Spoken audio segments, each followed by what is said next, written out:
But yeah, like seriously, welcome to the chaos. So it has like an orange light, a blue light, and a bright light. Bright light. Blah, blah, blah.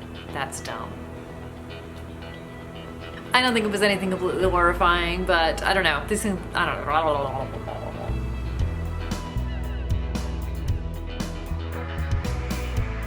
Hey guys, it's Audrey and welcome back to Chapter and Converse. Today's video is going to be a big old list of random bookish facts about me. And I don't know how many because I'm honestly just gonna kind of talk and I will count in the editing process, but I always like watching these videos because I feel like you get to know people a little bit better and I like learning other people's weird habits and maybe they're the same as mine. And I'm just going to make a really gross assumption that maybe you guys want to learn a little something else about me. So in no particular order, here comes the randomness, bookish facts. So even though I can basically read anywhere and tune out the noise around me, I can't listen to music when I'm reading. So even though I kind of like always have some degree of background noise going on when I'm home, if I'm reading my book, like everything turns off. I can't have the TV on, I can't have music going. I can tune out like people talking and like those types of distractions, but like no music, no television, nothing like that. But if I am reading in a public place, like on a train or, you know, in a park or anywhere where where some stranger might come up and try and talk to me, I always put my earbuds in, but I just don't have my music on. So it looks like I am both listening to music and reading a book. And 9 out of 10 times that will discourage people from talking to you, but there's always like that one person who's like, hey, what are you doing? And you're like, hey, I'm fake listening to music and I'm reading a book. So I've talked about this one before. I write in my books. Like I used to highlight, which I don't really do anymore because it can like bleed through and it's just sort of annoying, and that does remind me a ton of like very like school studying type of things. But like give me a regular pencil, a colored pencil, a pen, like I don't really care what the other tool is.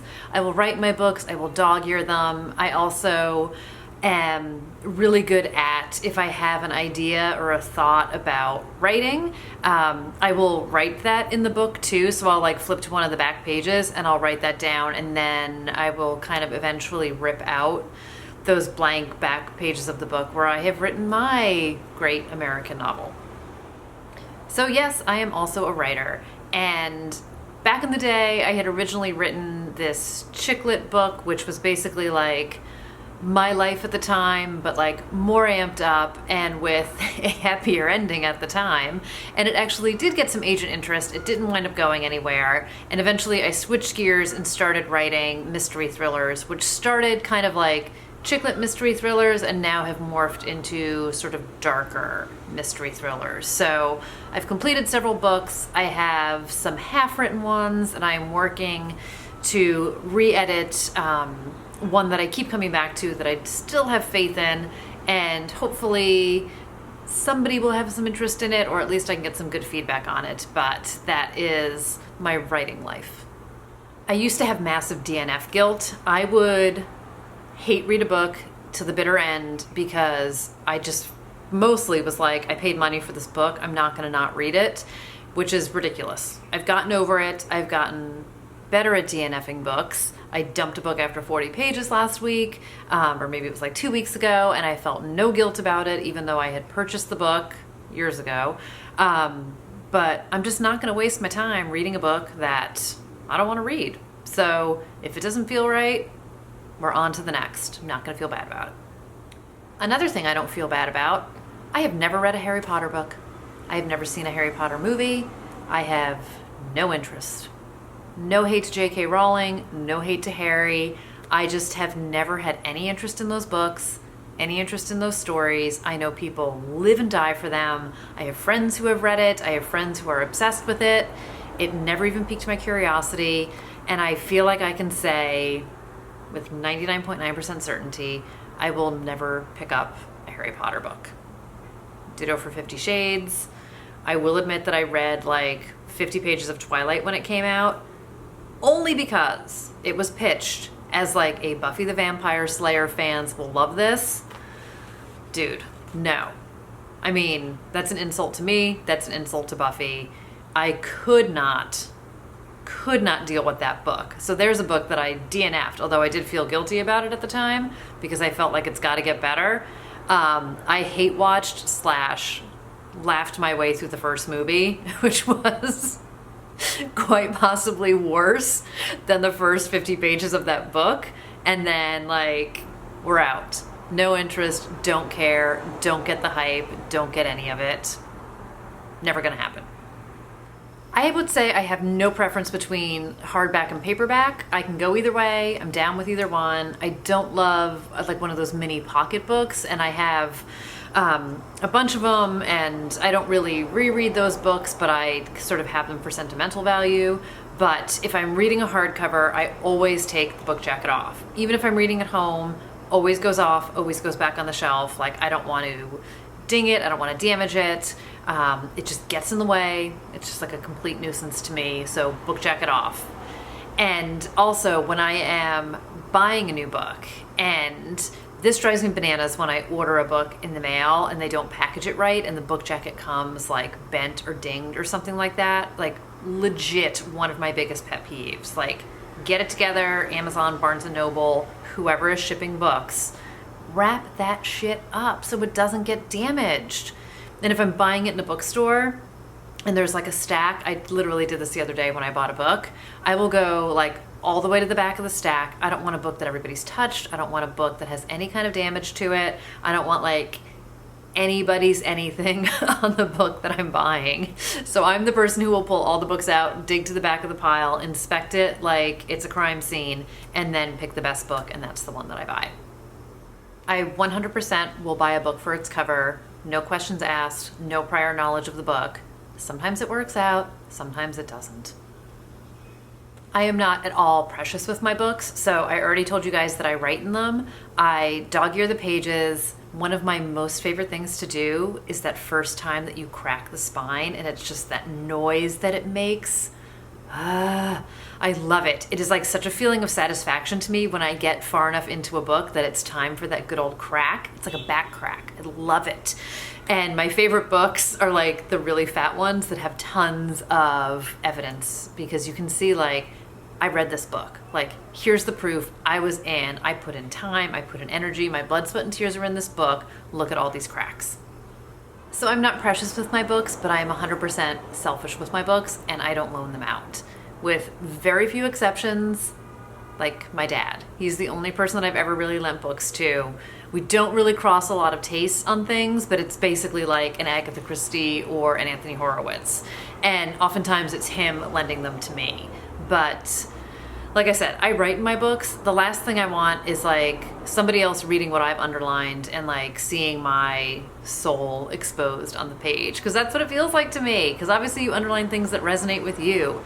Not a lot of my friends ask to borrow my books, but I have had people ask to borrow books before, and I have to do like the awkward like, sorry, I don't do that. Because I will like recommend a book to someone, and I realize that probably makes me like sound like a complete jerk. Like, I'm just like, oh my god, I just read If Olivia Fell, it's so good, you should read it. And they're like, oh, can I borrow it? I'm like, no, go get it from the library, go find it by yourself. I don't loan out my books. I listened to my first audiobook in December, and I was very anti-audiobook, and I was super judgy about people who listen to audiobooks because I didn't think it was the real thing. So I apologize for my judgmental nature. It is real. You are still reading the book, but it is a 100% different experience for me, and I'm sure there are some other people who feel the same way. So I still love the experience of sitting down with a book, physically reading it, flipping the pages, experiencing it, because I do think you experience a book different when you're listening to it versus when you're reading it. And for me, there's only like a certain book I think that I would be able to do audio with. So I think like for sure nonfiction books, easy for me to do an audio.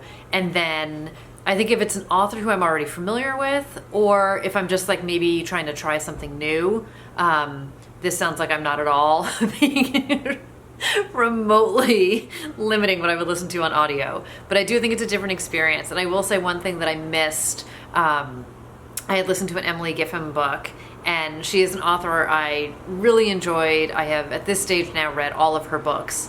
And she is someone who I like hardcore will like underline and resonate and like, yes, like she's getting me in the pages. And when I was listening to it and I was hearing lines and passages that I really liked, I could do nothing about it other than like pause, try and write, and like back when I would try and like learn the song lyrics and you would like stop the tape, write it down, rewind, stop the tape, write it down. It was before, you know, you could look that up on the internet, or before liner notes were in all of the CDs and things, or audio cassettes and stuff like that. But anyway, so I do miss that part of the experience, but it has definitely opened up a new world for me. I have a different appreciation for audiobooks than I ever did before, and I am apologizing for my judgmental nature, and bring on the audiobooks. So I have 2 bookish accessories which have completely changed my reading game. And the first one is a book light. There's probably like a dull echo of people like, duh. I know this isn't a new invention, but it's new to me.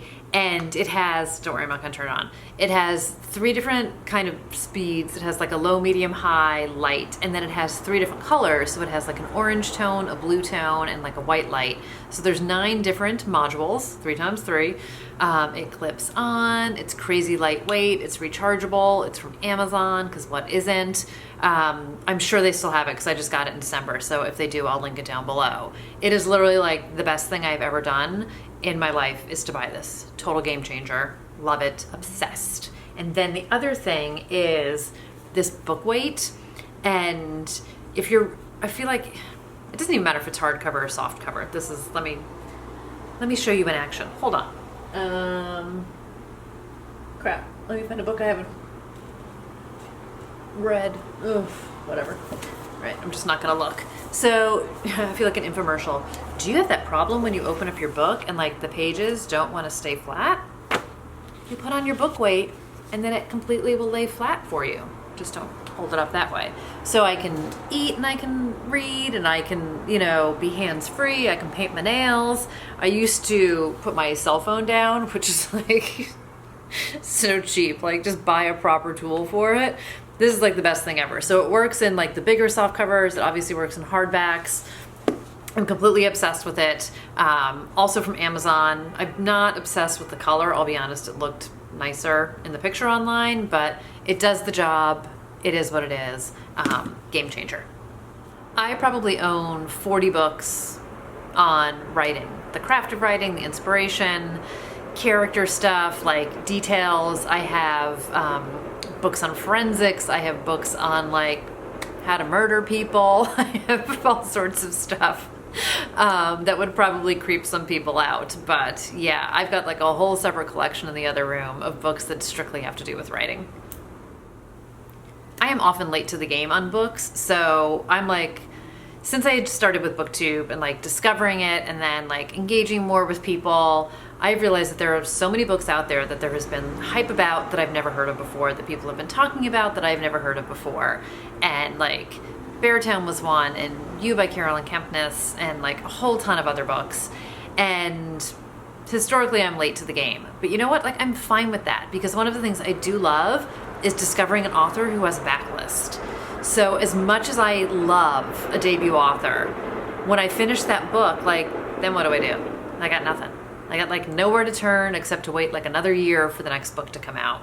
But if I discover Frederick Bachman late in the game, like I did, I have a whole bunch of books at my disposal, and I get to discover them all now and not have to wait for whatever he puts out next. Another author I have not read yet, but it's not because I don't want to, I just haven't gotten there yet, is Taylor Jenkins Reid. So no, I haven't read Evelyn Hugo because I was stubbornly trying to wait to get it from the library, and it's not happening. It's not happening online. It's not happening in person. I kind of don't want to read her other books before I read Evelyn Hugo, but maybe I should, because my understanding is like her writing changed. Not that anything before it was bad, and obviously everything after it sounds really good, but that it's a different style. I'm really desperate to read Daisy Jones and the Six, but I feel like I should read Evelyn Hugo first, even though I know none of her books are remotely related. So I don't know where to start, which is one of the reasons why I haven't read her yet. And also I'm being slightly cheap and stubborn, and I don't want to go out and pay for the books. But I do think that eventually that's going to change, and I'm going to crack, and I'm gonna buy something. So feel free to tell me which one you think I should pick up first. But yeah, haven't read Taylor Jenkins Reid either. 2 of my apartments have been either across the street or around the block from a bookstore, and I swear I didn't pick the apartments based on that, but I live for a bookstore, and I lived for both of these places. And one was here in New York, one was in Boston. I would go constantly. I would just browse. I would hang out there. There would be author events. It just was like such a happy place. I love a bookstore. If I am visiting another city, I will find a bookstore. If I am on vacation, I will try and find a bookstore. I try and always buy something, either a book or like a bookmark or some sort of like bookish memento from a trip, so I can have that kind of souvenir. I particularly love when I'm in Europe and you're able to get like a UK edition of a book. I love browsing any kind of bookstore, whether it's like a Waterstones or it's like a used bookstore somewhere. I'm going to San Francisco in a couple months, and my sister's already sent me like a whole bunch of bookstores in the area, so I can like plot in advance ones to check out. But like that's how deep that obsession runs. So I love to meet authors. So like I said, I would go to bookstores to go to book readings. I go to book conferences. I love listening to authors speak about their books and their ideas and just talk about the craft. And I think it's part of the reader in me and part of the writer in me, but I just love listening to them talk. I do like to get an autograph, but when I get in line and it's like my 60 seconds or whatever in front of that author, I get awkward and quiet and weird. I refuse to ask for a picture because I'm just way too weird to do that, and I can't. And I find that I'm like babbling and rambly. There's very few exceptions where I think I probably have said like a remotely intelligent thing to an author, but I always just feel like such a super fangirl and such a super geek and like a complete like 12-year-old awkward child. It's so bad. I don't know how to get out of my own skin. But basically, I'm sure all of these people think like I'm a complete weirdo. But it will not dissuade me from going and seeing people, because I do really enjoy it. I just do. I just think it's fascinating, and I just like hero worship a lot of these in the sense that like they have written these stories, and if it's a story that moved me or a story that really resonated with me, and so many authors I have found are funny and down to earth and just sometimes self-deprecating and so incredibly smart, and just talent kind of blows me away. And a lot of them are just very generous with their words and with sharing what they know and all of that good stuff. But I do love meeting an author. I legit have no idea how many books I have, and it's not because it's like a number that you can't count. It's because I have just never bothered. And I've said this before, and I will say it again. I will put all my TBR books together and figure out how many I have. I will someday figure out how many books I have. I do not have any system to how I sort my bookshelf, so my TBR books are mixed in with books I've already read. I feel like some people are probably cringing, but they're the only order to what's on my shelf is if I have multiple books by one author. Those are grouped together. But it's literally, it's a free-for-all happening behind me, which is probably why I don't read some of the books I have that are unread, is because I don't even know that they're there because everything's sort of buried together. So I definitely need to come up with a strategy for what's happening behind me. So there's some weird-ish, maybe not so weird, bookish facts about me. Thank you guys for watching. If you are new here, thank you for tuning in, and I'll be back, I don't know, in a few days or next week, depending on the timing of when this gets posted, with something new. So hopefully you will be back too. So I'll see you guys in that video. Thanks everybody. Bye.